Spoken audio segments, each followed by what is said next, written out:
Bonjour à tous, bienvenue pour ce nouveau rendez-vous de rencontre. Cette semaine, rencontre hommage avec l'un des pionniers de la scène rock rennaise, Christian Dargelos, est membre fondateur du groupe Marquis Sade, mais aussi du formidable groupe Les Nus, influent en nombre de groupes rock français, dont les textes sont empreints d'une poésie sombre et introspective. Christian est aussi le grand frère d'une génération de musiciens rennais, dont Franck Darcel, à qui un hommage sera donné le vendredi 4 octobre dans la mythique salle de l'Ubu à Rennes. Christian Dargelos et Franck Darcel sont donc rencontres. Bonjour Christian. Bonjour Franck. Qui est d'abord Christian Dargelos pour les néophytes?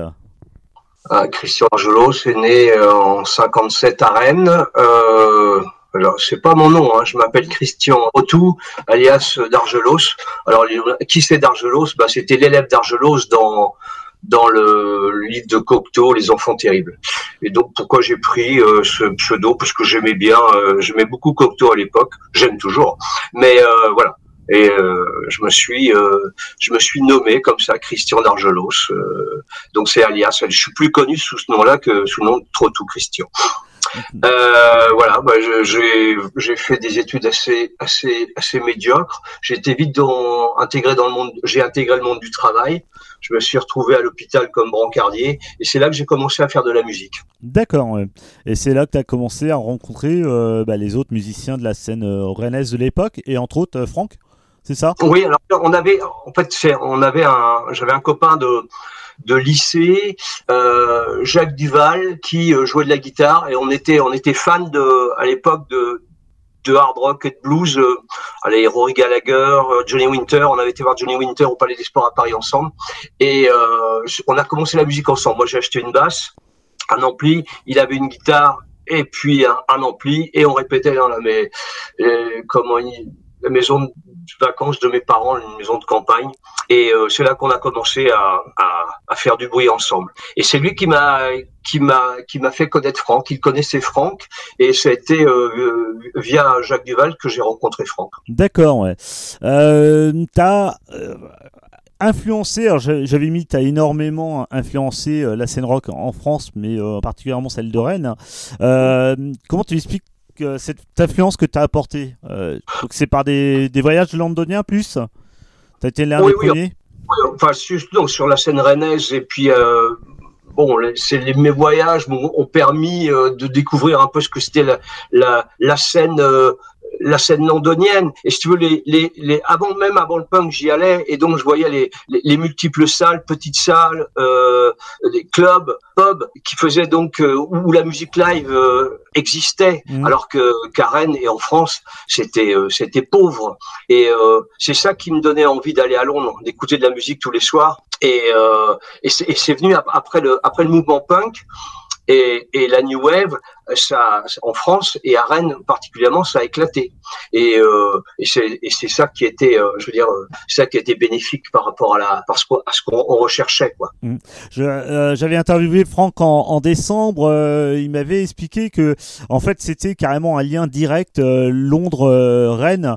Et ça passait pas par Paris. C'était ça aussi la richesse de cette scène rennaise, en fait, de puiser directement à la source sans de prendre soit la Brittany Ferries ou même il y avait des vols pas trop chers à Rennes-Londres et qui permettaient, ou moi j'étais par Dinard, et donc ça permettait d'aller facilement en Angleterre. Et puis c'était là que ça se passait. Paris, il se passait rien. Je veux dire, fallait être parisien pour aimer. Je veux dire, il y avait des concerts, il y avait des grandes salles, mais je veux dire, non, tout se passait à Londres et en Angleterre. D'accord. Ouais. Avant d'évoquer Franck et la soirée hommage qui se prépare, nous allons justement écouter Franck avec la plus sauvage d'entre toutes, qui ouvre l'album Atao.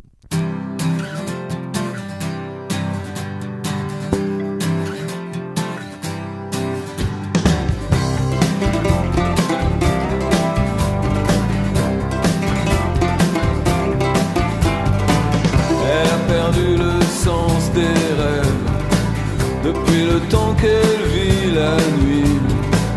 Elle danse encore dans quelques villes, mais seulement pour quelques amis.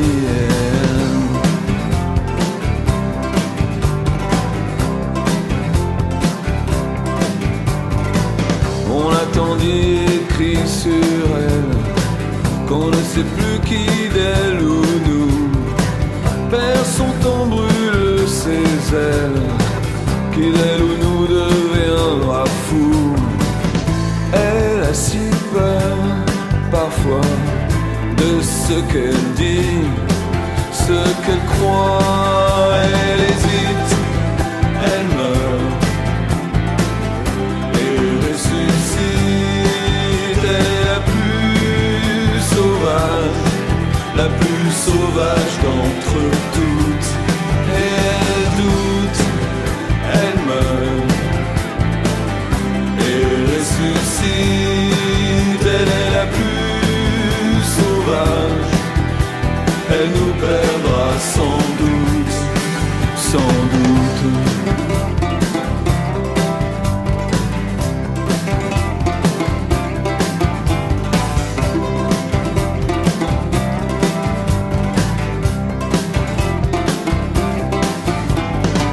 Elle peint encore quelques tableaux, mais seulement noir et blanc.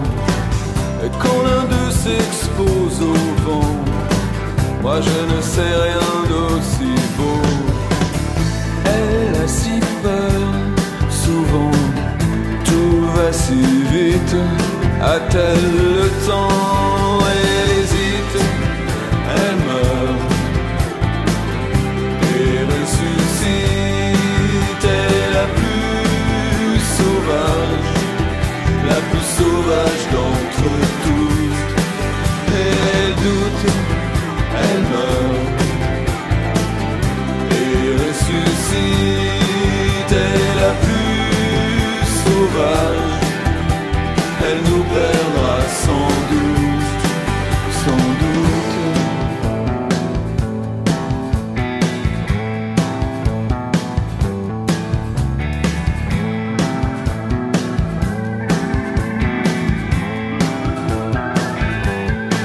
Elle hésite, elle meurt et ressuscite. Elle est la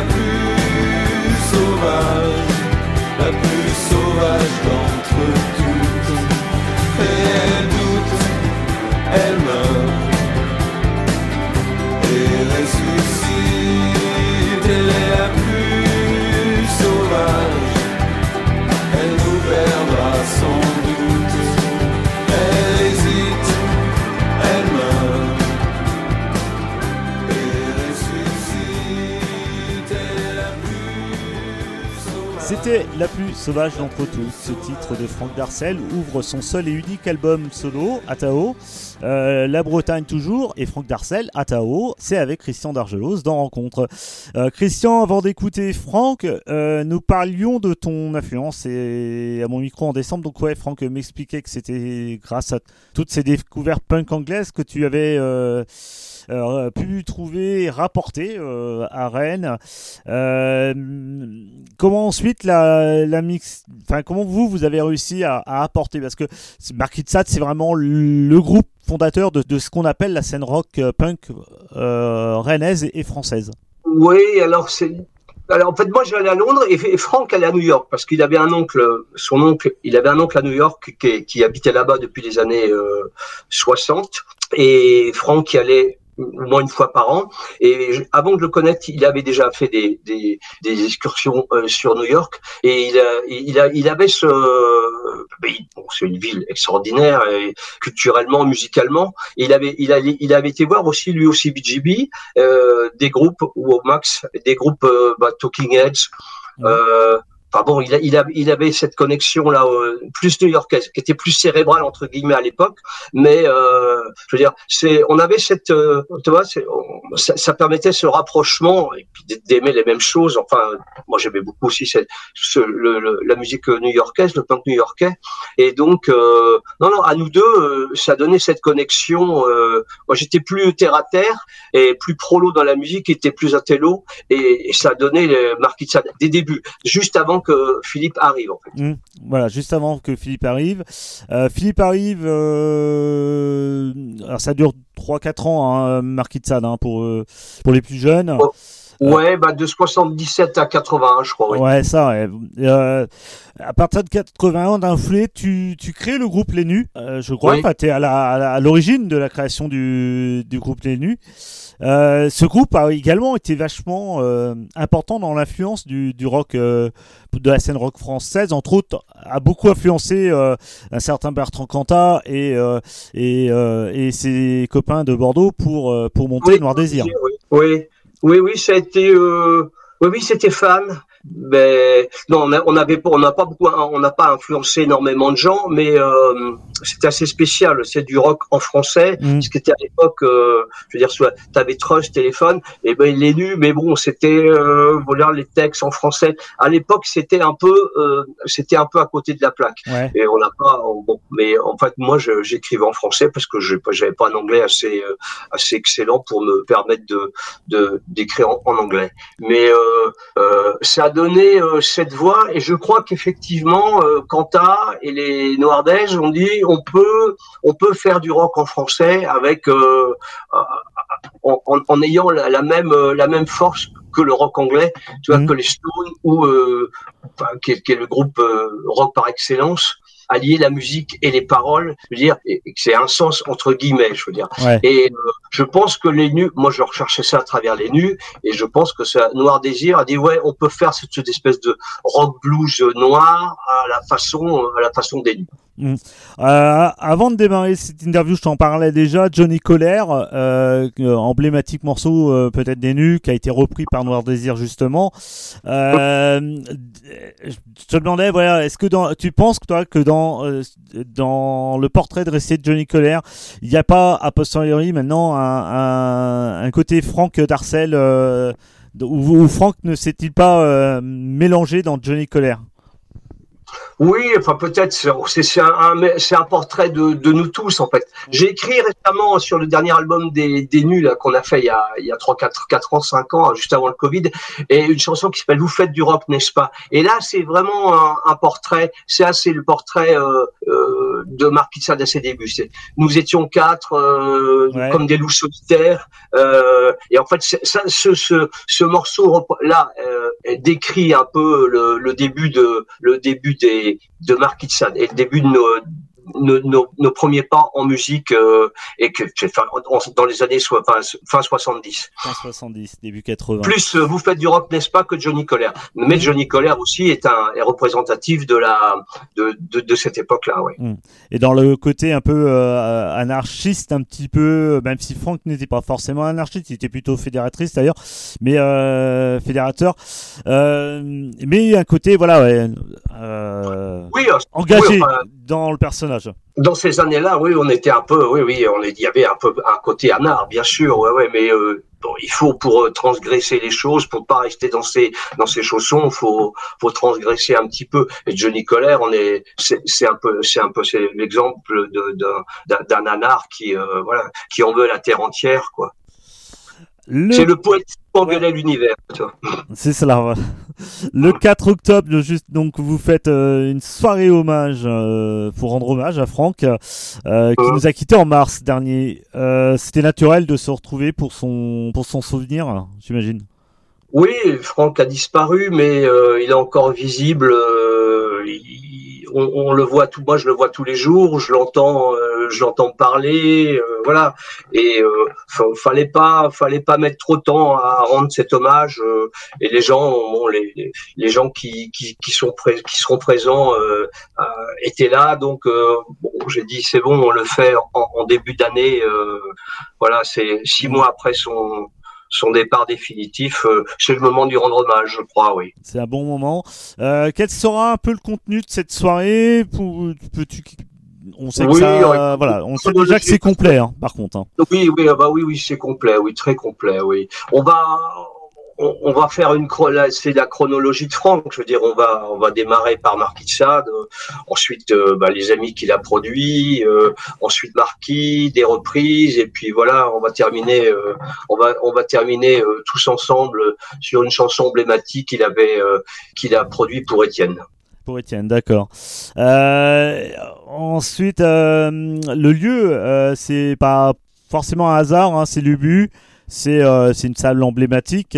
Ça a été un souhait aussi bien aussi des propriétaires du lieu, enfin des gérants du lieu qui sont les Transmusicales et ATM, entre autres Jean-Louis Brossard, le coprésident, co-directeur, je crois, enfin directeur de programmation.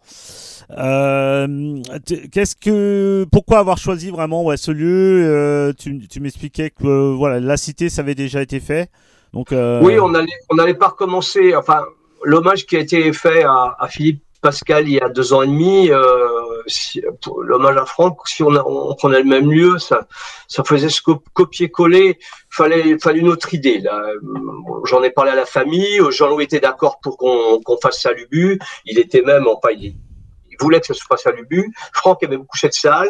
Il traînait beaucoup ces derniers temps et Marquis a fait ses deux derniers concerts à Rennes dans cette salle. Donc, ça allait de soi de prendre l'Ubu. Alors évidemment, maintenant on va me dire, bah oui, mais c'est trop petit. Il y a 300, 400 personnes qui pourront pas accéder à la salle puisque c'est complet. Je suis vraiment désolé, mais voilà. Et à la base, j'avais pensé à faire 2 soirs, mais on fait pas un hommage en 2 soirs. C'est pas du mercantilisme. Oui, voilà, ouais, ça devient sinon un peu mercantile ou. Tout à fait, ouais. Et c'était pas ce qui était désiré de toute façon. Non. Qui était Franck Darcel pour toi, plus personnellement, du coup? C'était, je veux dire, c'était comme un frère. Alors, parce qu'en fait, on s'est construit au même moment. C'est une rencontre qui a permis, lui aurait dû être médecin, moi j'aurais dû être brancardier à vie. Et en fait, non, ça a été déterminant cette rencontre. Et à la fin, ces dernières années, je voyais bien, il me téléphonait souvent. Bon, on parlait pas de ça, mais il avait cette espèce de reconnaissance par rapport à cette rencontre qui lui a permis de construire ce qu'il est devenu. Le Franck Darcel, musicien, sans doute écrivain, même homme politique. Et je veux dire, non, cette rencontre était déterminante. Et quand il parlait de moi, il parlait souvent de ses voyages à Londres, qui, et lui, New York, moi je connaissais pas New York, j'y étais plus tard, mais beaucoup plus tard. On s'apportait mutuellement du rêve, et c'est surtout nos premiers pas musicaux ont été ensemble. Je veux dire, c'était balbutiant, on n'était pas doués, on apprenait, mais voilà, c'était déterminant. Et j'y repense souvent. Et quand on se voyait, on faisait des bouffes à la maison, bon, on parlait pas c'était pas dans la nostalgie, mais de nos goûts musicaux, voilà. Et puis ça transpirait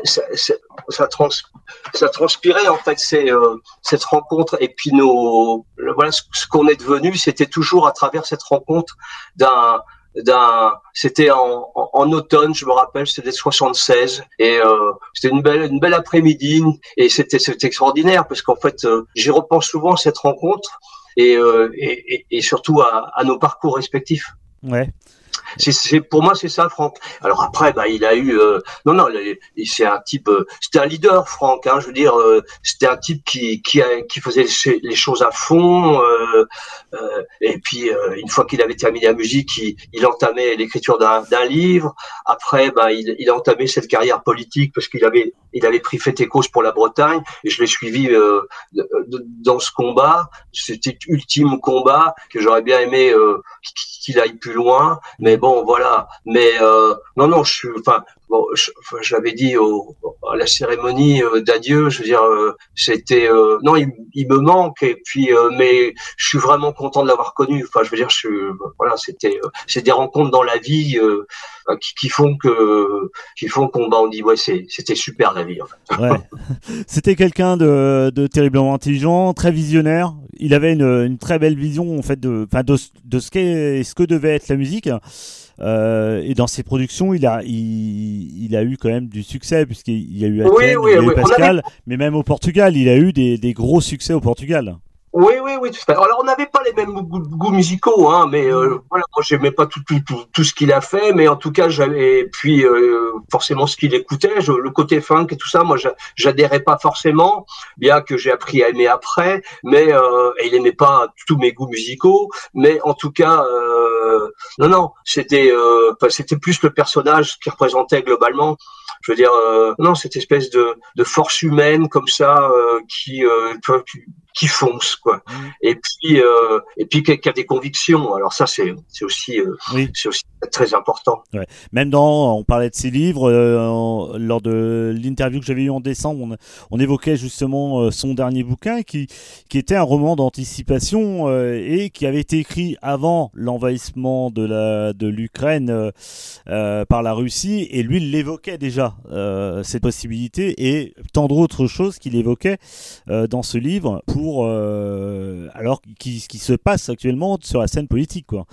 C'est assez impressionnant ces visions qu'il avait du monde et comment, enfin, je sais pas comment dire, mais il a été très très au fait de ce qui allait se passer dans les années futures, là. Oui, mais il avait, Moi, j'ai pas lu, c'est l'Armée des Hommes Libres, c'est ça, non? Ouais.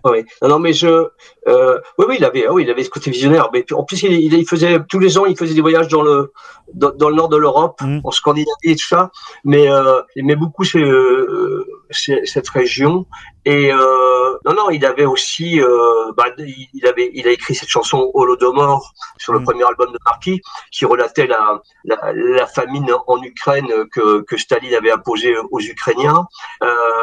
Ce génocide en fait. Ouais. Mais il était au fait de ça. Mais il avait cette vision européenne, et puis cette histoire de la Bretagne qui mettait au centre de tout ça. Et mais c'était quelqu'un de tellement, très cultivé, quoi.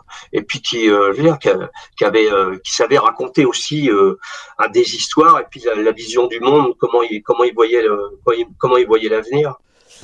Avant de se quitter, Christian, on va déjà toucher à la fin de cette rencontre. On va adresser non pas ton portrait chinois, mais celui de Franck, si tu veux bien. Donc, s'il avait été un livre, quel livre aurait été Franck Darcel? Alors, je vais un peu choquer, mais je vais dire Voyage au bout de la nuit de Céline. Il adorait Céline. Alors en plus, il disait qu'il avait, des racines bretonnes. Je crois que c'est vrai. Il y a sa grand-mère et tout ça, c'est les Détouches. Il y a Saint-Malo. Mais Céline raconte. Mais au-delà du Céline breton, il y avait aussi Voyage au bout de la nuit qui est vraiment un maître livre. Et je sais qu'il adorait beaucoup ce livre. Et Céline en général. S'il avait été un film, il aurait été quel type de film? Quel type de film ou quel film d'ailleurs? Ah on avait été voir alors c'est comment le film de Coppola là avec ce qui se passe au Vietnam. Oui, je vois, c'est Apocalypse Now. Apocalypse Now. On avait été le voir ensemble. Moi, ça avait beaucoup marqué. Voyage au bout de l'enfer également. Ouais. Un peu extrême. Bon, ça, c'était. Il aimait beaucoup l'Amérique et puis, ses valeurs, mais aussi, la façon dont les Américains racontaient leur histoire. En fait, c'était la Coppola rentre dans la plaie, ouvre une plaie, quoi. Ouais. Apocalypse Now, qui est un grand film. Je sais qu'il adorait ce film-là. Avec une bande son magistrale. Alors oui. En plus. Et enfin, quelle chanson il aurait été? Chanson, je vais dire Leila, parce que je sais qu'il adorait Clapton. Ouais. On en parlait souvent. Moi, c'était pas mon guitariste favori. J'aime beaucoup les Crimes. Mais Leila, c'est pas avec les Crimes. Mais je dirais Leila, c'est ni punk ni c'est avant la musique qu'on a faite et qu'on a aimé. Mais je crois que Leila, ça représente un peu la musique qu'aimait Franck. C'est-à-dire le talent, l'écriture et puis une super chanson, quoi. D'accord. Merci beaucoup, Christian, pour cette rencontre, de m'avoir parlé de Franck aussi. De nous avoir parlé de Franck. Ça fait plaisir. Ça fait toujours plaisir, oui, voilà. Ça, on vit au-delà de la mort, on vit à travers les souvenirs. Il a une visibilité encore et qu'il aura longtemps, je crois, toujours. Il est parti, mais il est là à travers ce qu'il a réalisé. Voilà, ouais. Merci beaucoup. C'était Franck Darcel avec Christian Dargelos pour nous en parler. On se quitte avec justement la chanson Layla de Eric Clapton. Dans ce cas-là, ça va être le clin d'œil. Et je rappelle, vendredi 4 octobre à la salle de l'Ubu à Rennes, soirée hommage pour Franck Darcel avec plein d'invités. Mais c'est complet, donc ceux qui n'ont pas de billets, tant pis pour vous. Faudra attendre peut-être une fois prochaine ou un autre projet pour pouvoir se réunir. Oui. Voilà, je pense qu'il y aura d'autres événements. Je pense qu'il y aura un autre projet un jour, oui. Je pense qu'on ne pourra pas oublier Franck comme ça et ne pas oublier, enfin, ne rien faire sans Franck dans la musique maintenant. On fera un hommage au rock rennais comme ça, on intégrera Philippe et Franck, comme ça sera plus facile. Oui, ça sera complet et ça sera parfait. Il y aura Dominique aussi, voilà. On pourra mettre que Dominique et puis Tonio également dans la bascule. Également. Et merci beaucoup. C'était donc Rencontre Franck Darcel avec Christian Dargelos. On se quitte avec la chanson Layla d'Eric Clapton. Belle journée à tous. Ciao.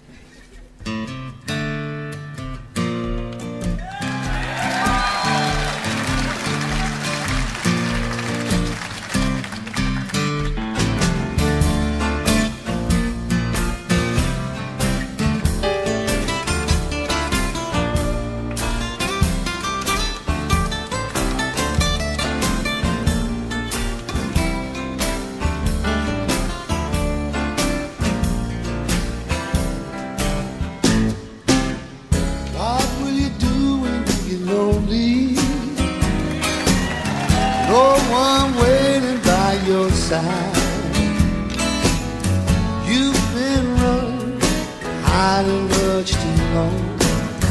You know it's just your foolish mind. Hey, love,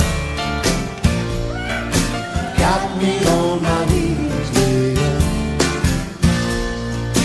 begging, darling, please, baby, darling, won't you ease my worry now?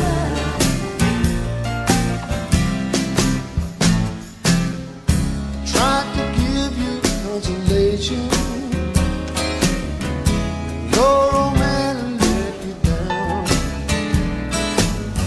Like a fool, I fell in love with you. You turned my whole world upside down. Hey, love, got me on my knees, baby, begging, darling, please, baby, ease my worried mind.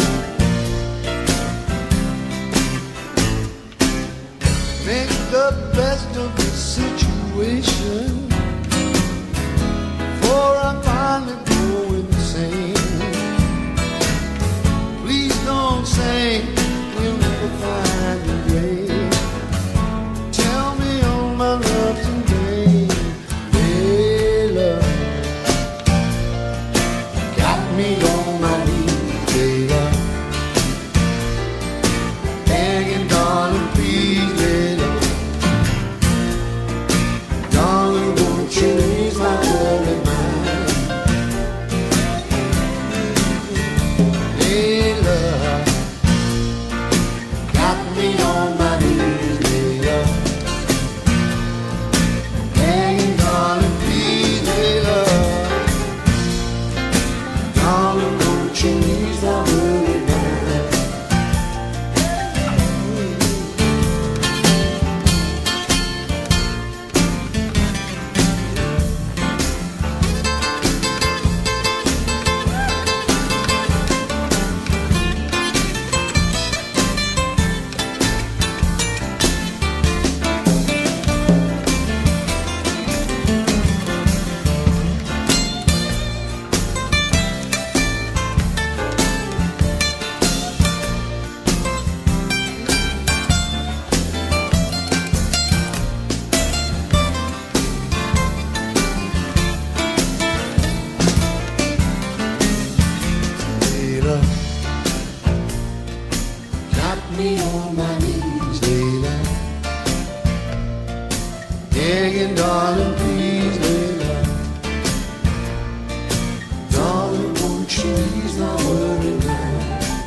Thank you.